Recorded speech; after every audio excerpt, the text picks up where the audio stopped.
right, guys, let's rock and roll. Marvel Wonderman dropped last night.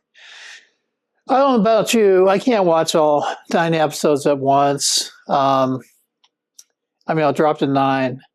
But I also have full-time jobs, companies. So anyway, I just wanted to focus on the first 3 episodes because I think they connect pretty nicely. Hey, Norbert Silver Age. This really connects back to the Golden Age and Bronze Age of comic books. And I look at this thing as being quirky, and I think it's a redemption voyage for both characters, main characters in this. I think there's some intriguing things in here, but this thing's quirky. I know the first 3 episodes, first episode, do I even want to stay here? But it's quirky, and I wanted to stay with it, so I think it's worth staying with. So anyway, my rating for the first 3 collective episodes is bronze. It delivers the basic concept. It's watchable. There is some great acting, especially from Kingsley. The role he plays by itself is so intriguing, grabs you really strongly. So I would say that's worth watching. And then Wonder Man. I guess this is a movie adaptation of Wonder Man, but Wonder Man didn't have backpacks from what I remember in the comic books, but he really had some sordid histories, and he had a brother, Grim Reaper, and things like that.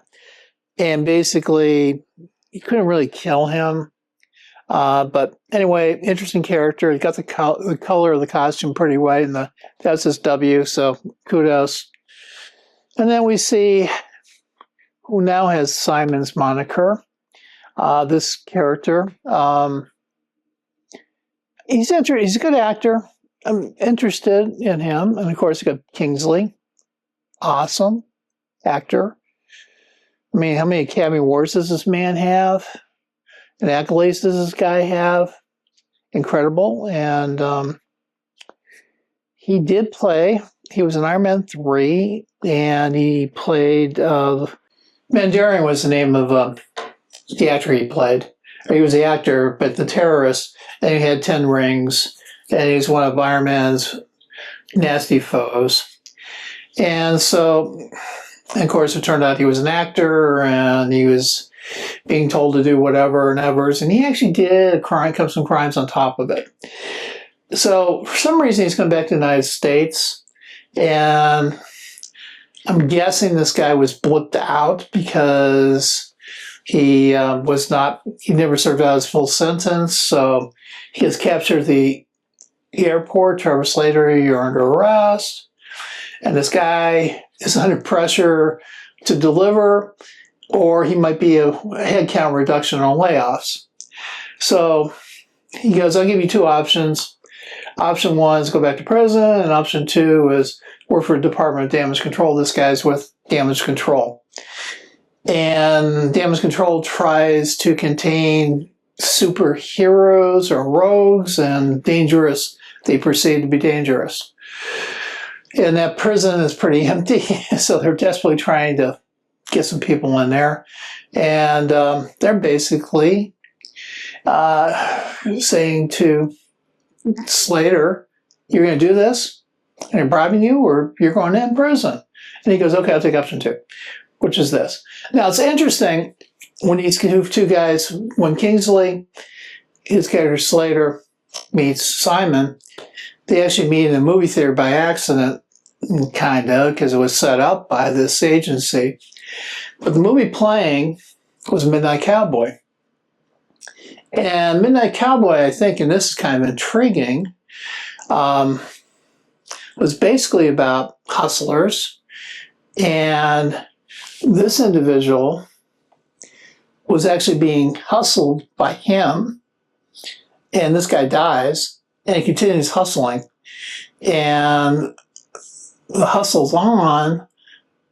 Kingsley's role as Trevor Slater, he's hustling Simon to learn about him and catch him in the superhero activities. So kind of interesting. They got Midnight Cowboy.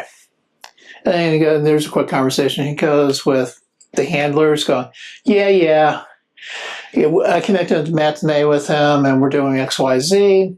And we are going to be going over to the auditions together for the movie Wonderman, which is going to be created by this eccentric producer who we've not met yet. And while they're doing this thing, Simon's struggling with this. Kingsley pulls him aside, goes, come in here. And they're talking in a restaurant and gives him advice. Talks about pushing your breath out, relaxing, and letting yourself not overthink things. And then, the journey goes on, and he has to produce this thing that's called a self-tape, which is a promotional type thing. Yeah, there's one of my Tiberius, one of my kitties, producers in the background there. Joe Pantoliano, I don't know if you recognize him, but he was in The Matrix. And he turned out to be a traitor in The Matrix. Another interesting side note, but he's actually playing himself. Cameo. Thumbs up, thumbs up. And these guys get into it because they disagree about some stuff. And, the episode is called Self-Tape.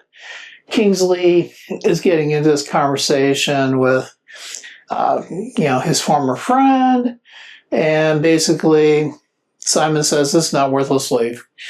But before that, we had seen Simon in his apartment lose control of his energy thing, and he may see these kind of cracks over here. And it just he blows out part of the wall. We'll show you part of the wall he blows out. And he causes some other things.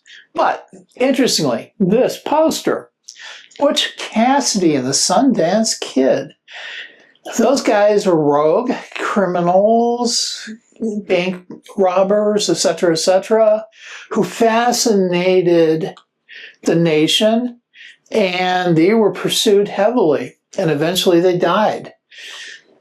This is a hint, I think, where this thing's going. I hope these characters don't die, but this talks about their rogueness and not going along with the law, and so I think here's kind of a hint of where things are going to go in this thing.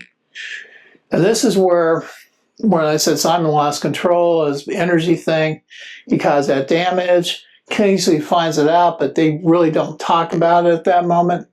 But Kingsley has kind of reported that back to his handlers. And then the handlers have also told him, hey, Simon's going to be going to Palmero to go visit his mom for her birthday. We want you to record everything over there. Get some dirt on him. Because there are things back there that we think he showed his superpowers and caused damage, etc. So they're going to hand him a wire. And Palermo, I put this up for a second. So I used to work in Cleveland. It's basically Cleveland with palm trees. I thought that was kind of a fun joke. But earlier when Trevor was coming back in the country, he's talking to this person and he goes, my mom, she always said my acting could be important and vital. I think this is a harbinger of Kingsley actually helping Simon become a superhero and finding himself in life, and also a harbinger of Trevor finding himself a purpose in life and redeeming himself. Hence the Quirky Redemption stuff. And these guys, when these two are together, it's all quirky interactions. That's why I call it quirkiness. And then he meets his mom, and he goes, I'm glad you got a friend, because it turns out Simon doesn't have any friends. And this is when he starts realizing, I'm on the wrong side here. Basically saying, screw my handlers. I'm going to get rid of this.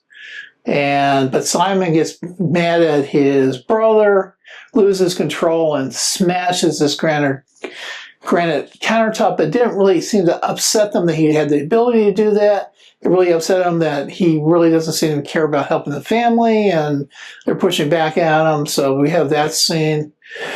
And then he goes, this is all that's a bad slide. Sorry about that.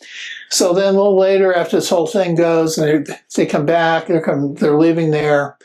He goes, okay, gets out of the car. I have to I got to pee.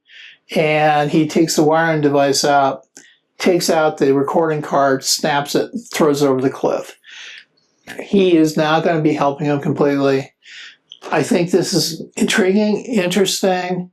I'm going to break out into, I don't know, another 3 episodes or 2 and 3 and 1. I'm not sure yet. But hey, Norwood with Silver Age, have a great day.